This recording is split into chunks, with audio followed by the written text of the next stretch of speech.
ना तुम्हारे घर में हाथी है, ना तुम्हारे घर में घोड़ा है, ना तुम्हारे घर में गधा, एक आध गधा। इधर मत देखो, महिलाएं इतनी होशियार है, गधे का नाम आती बोली इधर देख लो। विचार करिए, 84 लाख हाथी, 18 करोड़ घोड़े, तुम्हारे घर में एक गधा भी नहीं है मेरे भाई। गधा रखने की हैसियत नहीं है तुम्हारी, और अकड़ इतनी है कि शायद चक्रवर्ती के बाप से भी ज्यादा अपने आप को समझ। क्या औकात है चक्रवर्ती के, चपरासी की भी हैसियत अपनी। मालूम है चक्रवर्ती भरत के घर में 365 रसोई है, खाना बनाने वाले कितने थे? 365। तुम्हारे घर में काम वाली कितनी है? एक है, वो भी इसकी 2 महीने से तनख्वाह नहीं थी, वो भागने के चक्कर में। ध्यान रखिए, विचार करिए, 365 रसोई है। वो कहते हैं कि चक्रवर्ती अपनी जिंदगी में एक बार जिस थाली में भोजन कर ले, दोबारा वो थाली उसकी टेबल पर नहीं आती है। ध्यान रखना, सोने चांदी के बर्तनों में भोजन करने वाला चक्रवर्ती मान्यवर कुछ नहीं है अपने पास। अकड़ अकड़ के मत घूमो। क्या हैसियत है हमारी, क्या औकात है हमारी? जब अहंकार आए, मान कसाए आए, तो चक्रवर्ती को याद करना, सारा मान मिट्टी में मिल जाएगा मेरे भाई, और मार्दव धर्म तुम्हारे जीवन में प्रारंभ हो जाएगा। आज उत्तम मार्दव धर्म है, होना चाहिए, बहुत होगा तुम्हारे पास, मैं विरोध नहीं करूंगा, लेकिन जो भी है उस पे अकड़िए मत। झुक कर मिलिए, हाथ जोड़कर मिलिए, व्यवहार अच्छा रखिए, विनम्रता से मिलिए। एक बात याद रखना, तुम महंगी कार में बैठकर जैन भवन तो आ सकते हो, महावीर भवन, लेकिन एक बात याद रखना, अहंकार की कार में बैठकर मोक्ष की यात्रा नहीं हुआ करती है। मोक्ष की यात्रा यदि करना है तो अहंकार की कार से उतरना पड़ेगा। अहंकार की कार पे बैठकर मोक्ष की यात्रा नहीं होती, विनय के विमान में बैठकर निर्वाण की यात्रा हुआ करती। झुको, विनम्रता, ये आपके जीवन को सफलता दिलाएगी। अकबर जब दान करता था ना, बहुत बड़े दानवीर हुए अकबर। जब अकबर दान करता था, निर्धनों को, गरीबों को, जरूरतमंद को, तो दान करते समय अकबर की निगाहें झुकी रहती थी। लोगों ने कहा कि सम्राट, बादशाह, आप सारी दुनिया को दान देते हैं, आपको तो बड़ा सिर उठा के दान देना चाहिए। अकबर ने कहा कि नहीं, मैं सिर झुका के देता हूं। बोले क्यों? बोले मैं देता ही क्या हूं? बोले आपके दर पे जो आता है आप उसे जरूर दिया करते हैं। अकबर ने कहा मैं कुछ नहीं दिया करता हूं, ना मेरी औकात है कि मैं कुछ दे सकूं। अकबर ने कहा कि मैं कुछ नहीं देता। तो बोले आपकी निगाहें नीचे क्यों होती है? बस बोले मैं अंदर इतना ही चिंतन चलते रहता है कि ये जो मैं दे रहा हूं ये मेरा नहीं है, देने वाला तो ऊपर वाला होता है। अरे ये मेरी किस्मत है कि उसने मेरे हाथों को स्वीकार किया और लोगों को देना मैंने प्रारंभ किया। देनहार कोई और है, भेजत है दिन रैन, देनहार कोई और है, भेजत है दिन रैन। लोग भरम में रो करे याते नीचे। लोग कहते कि हम दे रहे हैं, आपने बोलियां ले ली, पैसा दे दिया, दान कर, ये आपने नहीं किया। ध्यान रखना, पैसे तो वेश्या के पास भी होते हैं मेरे भाई, लेकिन उस वेश्या के पैसों की कोई कीमत नहीं हुआ करती है। पैसा आपके पास भी है, पैसे वाला वो नहीं होता है जो पैसा जोड़ जोड़ के रखता है। पैसे वाला वो होता है जो दोनों हाथ लुटाने की ताकत रखा करता है। ध्यान रखिए, अकबर ने कहा कि मैं कुछ नहीं दे रहा हूं, ऊपर वाला दे रहा है। ध्यान रखना, आप दान नहीं कर रहे हैं, थोड़ा सा दान करके मेरा नाम नहीं लिखा, मेरा नाम नहीं आया, मेरा फोटो नहीं छपा, धरते मान महाविश्वरूप करही नीच गति जगत में। ध्यान रखिए, कुछ नहीं, जब भी दान देने का भाव जगे अकड़ना मत, हमने इतना दिया और हमें पूछा ही नहीं, हमें माला ही नहीं पहनाई, हमारा नाम ही नहीं लिया, हमने इतना काम किया, हमें कुछ सम्मान ही नहीं मिला। मान महाविस्रूप करहि नीच गति। ध्यान रखना, यदि संतों का कोई काम कर दिया तो कोई एहसान नहीं कर दिया है, एहसान तो संतों ने तुम पर कर दिया जो तुम जैसों से सेवा स्वीकार कर ली। ध्यान रखना, आपके ऊपर संत का एहसान है, आपने संत पे कोई एहसान नहीं किया। ध्यान रखना, अकबर ने कहा एहसान तो ऊपर वाले का है जिसने मुझे इस योग्य बना दिया। ध्यान रखिए, देनहार कोई और है, भेजत है दिन में। लोग भरम में रो करे याते नीचे नैन। मेरे भाई, माधव धर्म कहता है किसी का परोपकार करो तो इस हाथ से करो और उस हाथ को पता नहीं चलना चाहिए। ध्यान रखना, खबर ही नहीं होना चाहिए। वह माधव धर्म। 1000 रुपए का, 500 रुपए का पंखा क्या दे देते हो, हर पंखुड़ी पे नाम, फलाने सेठ की स्मृति में, उनके पुत्र, उनके पौत्र। कमाल हो गया। एक पंखे में मैंने देखा इतने नाम लिखे, इतने नाम लिखे। वो तो गनीमत थी कि पंखा 3 पंखुड़ी का था, 4 का होता तो और पुरखों के नाम भी उसमें आ जाते। अब कुछ लोगों को ये भ्रांतियां हो गई हैं कि जहां पर जैन मुनि रहते हैं वहां पानी नहीं गिरता है। मैं उनसे कहता हूं यदि आंखें हो तो देखें इंदौर में क्या हो रहा है, पानी ही पानी हो रहा है। और ना जाने मेरे साथ ऐसा क्यों होता है। मैंने जयपुर चातुर्मास किया, 6 साल से वहां पानी नहीं गिरा था। और जिस दिन हमारे कलश की स्थापना हुई वहां झमाझम बरसात हो जाया करती है। यहां पर हमारे वो लोग भी बैठे हैं जो हर चातुर्मास में जाते हैं। नागपुर में स्थापना हुई, झमाझम बरसात हुई, ग्वालियर भीगा, आगरा भीगा, मुंबई के भीगने की तो बात ही मत करो। सूरत में पानी, उदयपुर पानी, बांसवाड़ा पानी। और कहते हैं कि इंदौर में पानी नहीं था, इस बार पानी ही पानी हो गया। लोग भ्रांतियां पाल लेते हैं। ये बहुत गलत धारणा पूरे देश में व्याप्त है, कुछ लोगों में, गांव के लोगों में, कि जैन मुनि जाए वहां पानी नहीं गिरता है। आज तो इतना गिर रहा है भाई कि लोग प्रवचन में नहीं आ पा रहे हैं। ध्यान रखिए। मैंने कहा था ना इंदौर वालों, दशहरा मैदान में जो प्रवचन होंगे, ऊपर से ऊपर वाला बरसेगा और नीचे से मैं बरसूंगा। आप ऊपर से भी भीगेंगे और अंदर से भी भीग जाएंगे। ध्यान रखिए, हरियाली ही हरियाली है।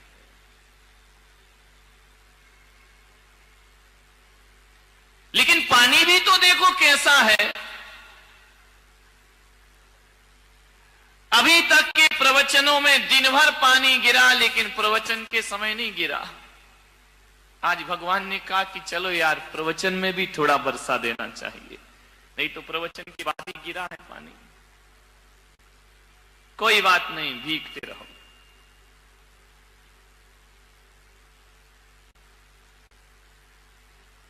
आज थोड़ी सी तुम्हारे परिवारों की बात कर लेता हूं। तुम्हारे घर की बात कर लेता हूं।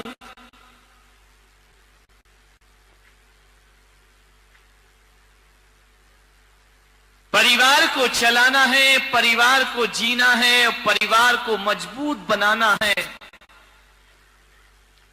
प्रत्येक सदस्य का यह कर्तव्य होता है कि वह यह संकल्प कर ले कि किसी भी परिस्थिति आ जाए हम अपने परिवार को कभी टूटने नहीं देंगे। ध्यान रखना, पहले के लोग ये सोचा करते थे कि हमारा परिवार कैसे एकजुट रहे, कैसे बंधा रहे, और आज के सोचते हैं ये परिवार कैसे टूट जाए। ध्यान रखना, एक रखो परिवार। परिवार को जोड़ने के लिए 3 बातें आप याद रखिए। ये 3 बातें नहीं, ये 3 ये तीन बातें नहीं है, ये तीनों लोक की संपदा है। इन्हें केवल तीन बातें समझ के मत छोड़ देना, ये तुम्हारी तीन पीढ़ियों को सुधार देंगे। ध्यान रखना, तीन बातें आपको याद रखना है, और उन तीन बातों से तुम्हारा परिवार चलता है, तुम्हारा घर चलता है, तुम्हारा व्यवहार चलता है, तुम्हारा जीवन चलता है। मात्र तीन बातें याद रखो। तीन का बड़ा महत्व है मेरे भाई। यदि स्टेशन पर तीसरी घंटी बज जाए तो ट्रेन आ जाती है। ट्रेन का जो लोग इंतजार करते हैं, पहली घंटी, दूसरी घंटी, तीसरी बजी की ट्रेन आ गई। तीन का बड़ा महत्व है। विद्यार्थी स्कूल में परीक्षा देने जाते हैं, 3 घंटे बजते पेपर छीन लिए जाते हैं, क्योंकि 3 घंटे बज गए। 3 घंटी यदि बज, 3 का बड़ा महत्व है। मोक्ष मार्ग में भी 3 का महत्व है। सम्यक दर्शन, सम्यक ज्ञान और सम्यक चारित्र्य जिसे मिल जाए उसे मुक्ति हो जाया करती है।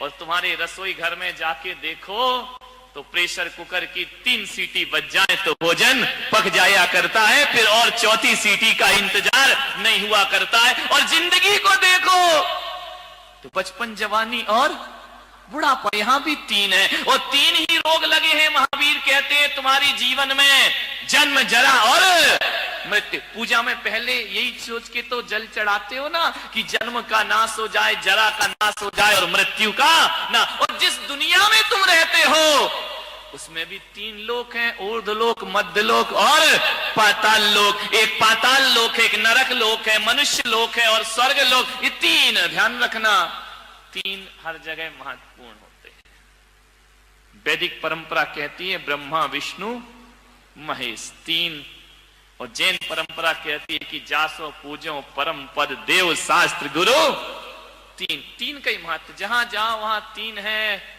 और ये मत सोचना कि 3 तिगाड़ा काम बिगाड़ा।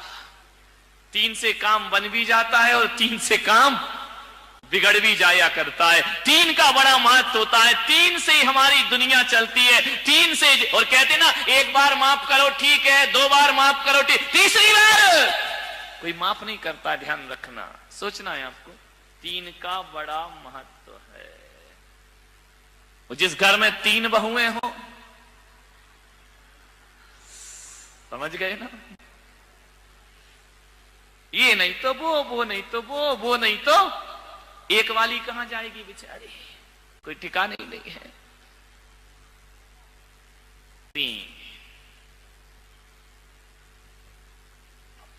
3 बातें याद रखिए परिवार को संगठित करने के लिए।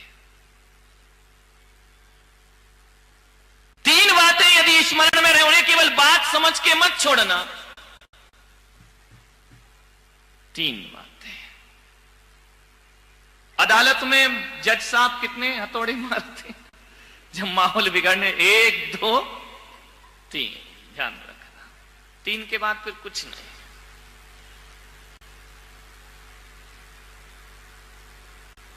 समझ लो तो ये 3 बातें जीवन का बहुत बड़ा सूत्र है।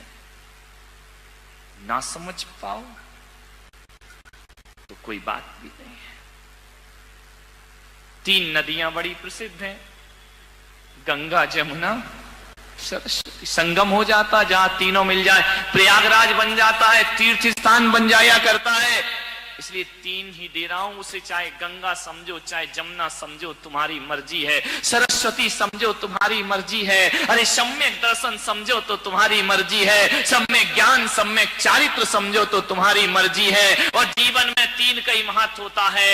एक माँ का महत्व होता है, एक महात्मा का महत्व होता है। ध्यान रखिए, मैं पुलक सागर कहता हूं, यदि तुम मुझे सच्चा गुरु मानते हो तो पेन बना के मुझे जेब में मत डालो मेरे भाई। ध्यान रखना, अपनी जेब में बंद करने के लिए गुरु बनाया है क्या? मैंने कहा एक बात ध्यान रख, अरे दीवारों पे तस्वीर लगाए वो सच्चा भक्त नहीं होता, दिलों में तस्वीर बसा ले वो सच्चा भक्त हुआ करता है, जो दिलों में बसा के रखता है। ध्यान रखें, धड़कनों में बसा के रखता है। इनमें क्या होगा?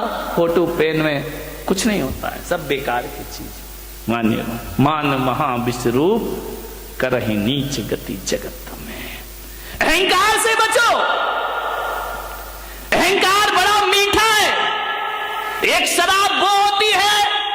जो मुंह से पी जाती है, और एक शराब वो होती है जो कान से पी जाती है। ध्यान रखना, मुंह से पी शराब तो चढ़ के रात सुबह उतर जाती है, लेकिन जो शराब कानों से पी जाती है उसका नशा जिंदगी भर भी उतरने वाला नहीं है। कान से प्रशंसा, अहंकार, प्रशंसा ऐसी शराब है जो कानों से पी जाती है। ध्यान रखना, ज्यादा प्रशंसा के भूखे मत बनो कि मुझे प्रशंसा नहीं मिली, मुझे प्रशंसा नहीं मिली। अरे गुलाब को कोई गुलाब ना कहे तो क्या उसकी खुशबू में कोई फर्क पड़ा करता है? ध्यान रखिए, जरूरी थोड़ी है कि गुलाब को गुलाब कहो तभी वो महकेगा, जरूरी थोड़ी है हीरा को हीरा कहो तभी उसकी चमक दिखाई देगी। अरे गुलाब को गुलाब ना कहो तो भी महकता है, और हीरे को हीरा ना कहो तो भी हीरा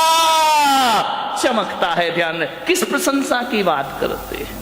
प्रशंसा का भूखा आदमी, प्रशंसा के दो शब्द, सबसे ज्यादा प्रशंसा की भूखी महिलाएं, नहीं यहां वाली नहीं, बंबई वाली, तुम्हारी तो मैं आगे जाके करूंगा। इतनी भूखी, चार शब्द अच्छे बोल दो, 1000 काम करा लो इनसे। ध्यान रखिए, प्रशंसा के भूखे मत बनो।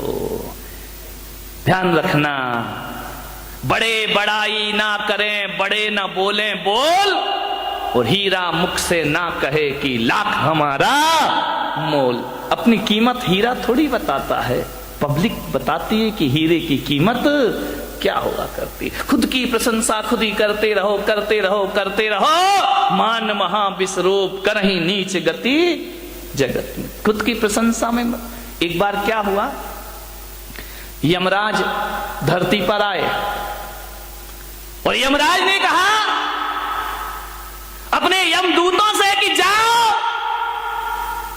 उस मूर्तिकार का समय हो गया, उसे लेकर के आइए। यमदूत आए, मूर्तिकार बड़ा होशियार था, बड़ा बुद्धिमान था, ऐसी मूर्तियां बनाता था, ऐसी मूर्ति कि मूर्ति को देख के आप कह नहीं सकते थे कि असली है या नकली है। एक बार उस मूर्तिकार ने सोचा कि यार दुनिया से मुझे भी जाना पड़ेगा, एक दिन नंबर आएगा। किसी वकील ने सलाह दे दी कि एक काम कर, तुझे यदि यमराज यमदूत लेने आए तो थोड़ा सा धोखा दे देना, मौत को धोखा। बोले हाँ। तो यमराज मालूम है मूर्तिकार ने क्या किया, वकील की सलाह पर अपने जैसे 7 पुतले बना लिए, और एक दिन जब यमदूत लेने आए तो 8वीं जगह खुद जाके खड़ा हो गया। यमदूत ने देखा कि यार इसमें कौन है मूर्तिकार, ये 8 के 8 तो एक से लग रहे हैं, एक सी डिजाइन, एक सा कलर, एक सा रंग, एक सा रूप। यमदूत ने थोड़ी देर देखा, लौट गए। मूर्तिकार बड़ा खुश हुआ कि यार आज मैंने यमदूत को धोखा। जैसे ही यमदूत यमलोक वापस लौटे, यमराज ने कहा क्यों रे खाली हाथ आया? बोलिए तूने मेरा धंधा बिगाड़ दिया, जो भी जाता है खाली हाथ लौट के। बोले यमराज बहुत दिक्कत हो गई। यमदूतों ने कहा, यमराज ने कहा क्या दिक्कत हो गई? अरे बोले किसको लेके आई, किसका नंबर है? अरे बोले तुम्हें अकल नहीं है, सबके नंबर फिक्स हैं, जिसका है उसे उठा लाओ। अरे बोले ब्रह्मा जी ने थोड़ा गड़बड़ कर दिया। बोले क्या गड़बड़ कर दिया? बोले एक सी डाई के लोग बना दिए, एक सा चेहरा, एक सा रंग, एक सा रूप। अब बताओ कौन मूर्तिकार को लेकर आओ? वहां तो 8 खड़े हुए हैं। यमराज ने कहा कुछ भी हो जाए, ब्रह्मा जी कभी गलती नहीं किया करते हैं, कोई ना कोई कमी जरूर रखा करते हैं। अरे बोले महाराज वहां कोई कमी नहीं है, 8 के 8 बिल्कुल एक से दिखाई दे रहे हैं। हमने 1 घंटा देखा लेकिन समझ नहीं पाए कि असली मूर्तिकार किसका नंबर है, किसे लाए। यमराज ने कहा इधर आओ, इधर आओ, इधर आओ, एक मंत्र देता हूं। बोले मंत्र? बोले हाँ, एक मंत्र देता हूं, उन 8 के सामने एक मंत्र पढ़ना, जो असली होगा बाहर निकल आएगा, ज्यादा समय नहीं लगेगा। इंसान कितनी भी चालाकी कर ले, हमसे ज्यादा चालाक नहीं। यमदूत फिर आए, मूर्तिकार को पता चला कि फिर कोई लेने आ रहा है, फिर जाके मूर्ति के बाजू में